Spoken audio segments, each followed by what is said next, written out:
In this video, let us know what does law of radioactive decay or disintegration states and get a equation for law of radioactive disintegration.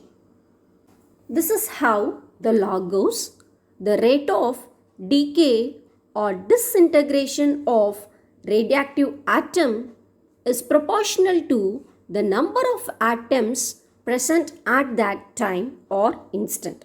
So, the rate of disintegration or how many atom disintegrates in particular time is proportional to or depends on the number of atoms present at that time.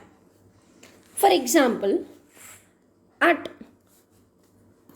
t equal to 0.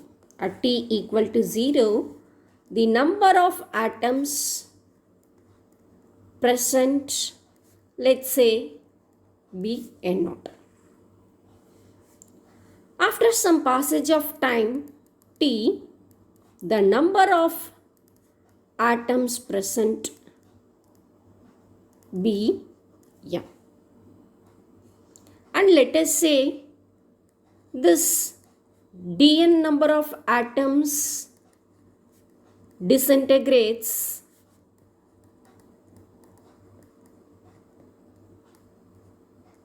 in time dt.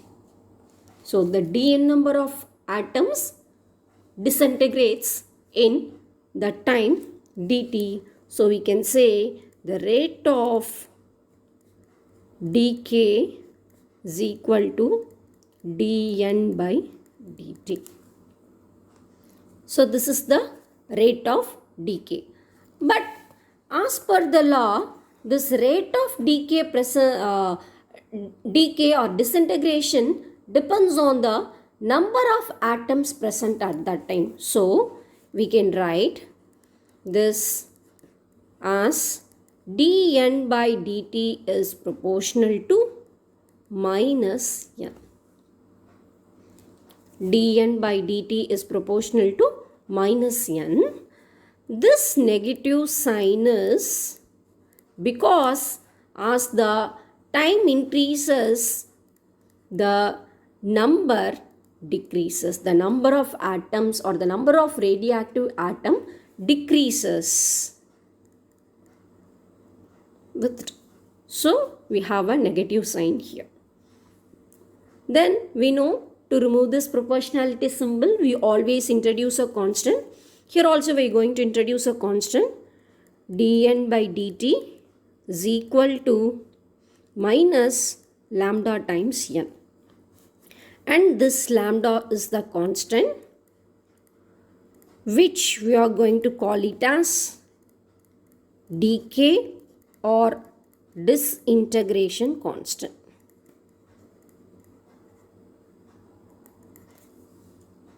So this constant will give you how much atom has been disintegrated in a given time.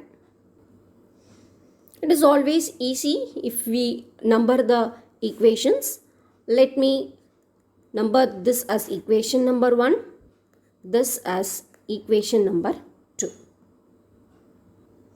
Now next what I am going to do is I am going to take this dt to left hand side and bring this n to the right hand side.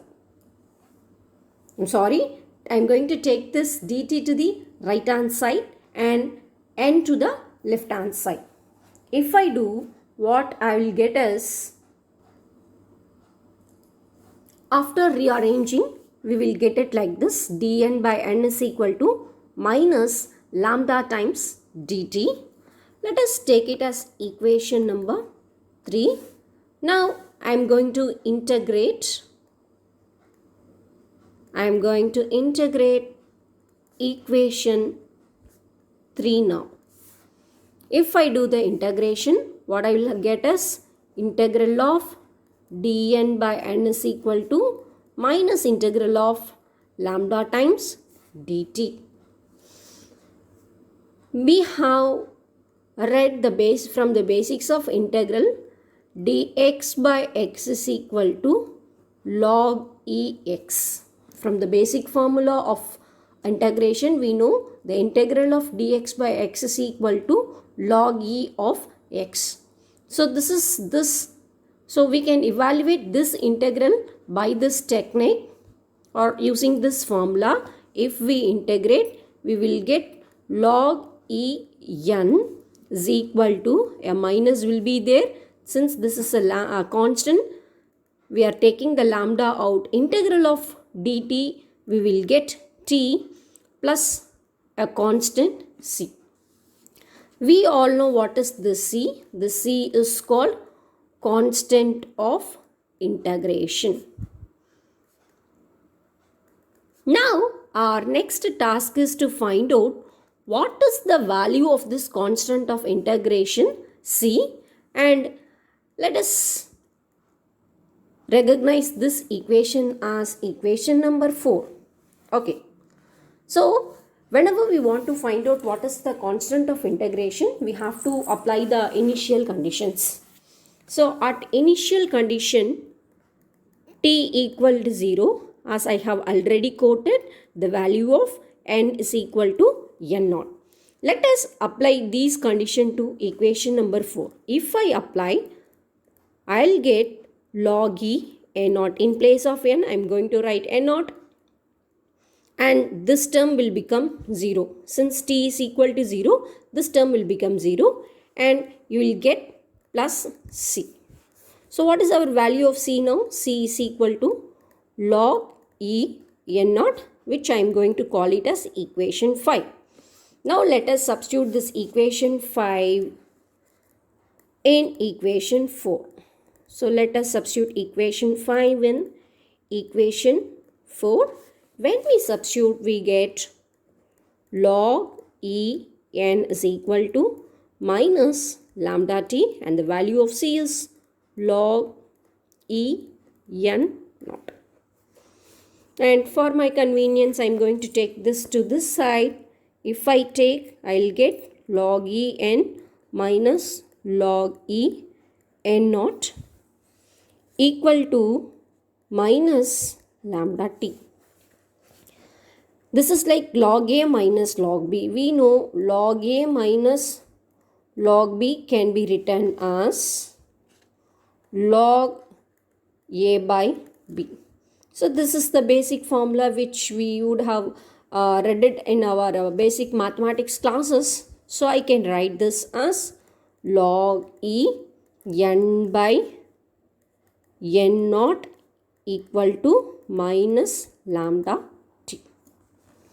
So we have got log E n by n naught is equal to lambda times t. So we have got log E n by n naught equal to minus lambda t. Let us take exponential on both the sides. Exponential on both sides. If you take exponential for logarithm, it will go e power logarithm is equal to 1. So this taking exponential of log will give you 1.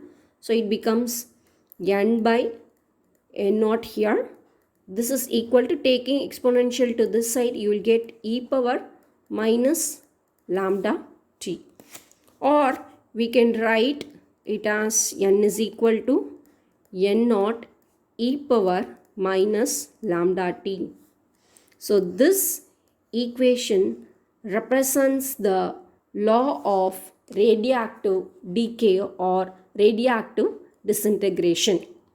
So from this equation, we could see the number of atoms present at that time decreases exponentially with the time. You could see in this equation e to the power minus lambda t, which means it is exponentiating the number of atoms disintegrates or decreases exponentially with time.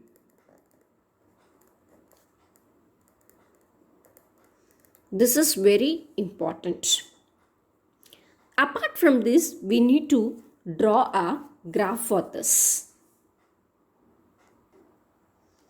Whenever you attend this question, it is necessary to draw this plot. This plot will represent how the atoms decreases exponentially with time. So in this plot, the time is taken along the x-axis, and along the y-axis is the number of atoms present. See, at t equal to 0, the number of atoms present will be n. And forget about all this. After some t time, this atom will become half of it. So this is n. At half of this, you have to draw the line here. So n by 2. And simultaneously, a point will come here. And then for the next t time, that is 2t, the atom will become n by 4, half of this value. So here, the point will come here. The next for the 3t, for the next, the same period, this n by 4 atom will become half. The half of n by 4 is n by 8. So a point will come here. So it is not necessary you should plot this. For your understanding purpose, I am plotting all these dots. So let us connect these dots. When we connect, we could see, or we get an exponential graph like this, where this curve will not meet this time line at all, because for the entire atoms to decay, it takes infinitely long time to decay. So these two lines will never meet, which means that the radioactive disintegration goes for a infinitely long time.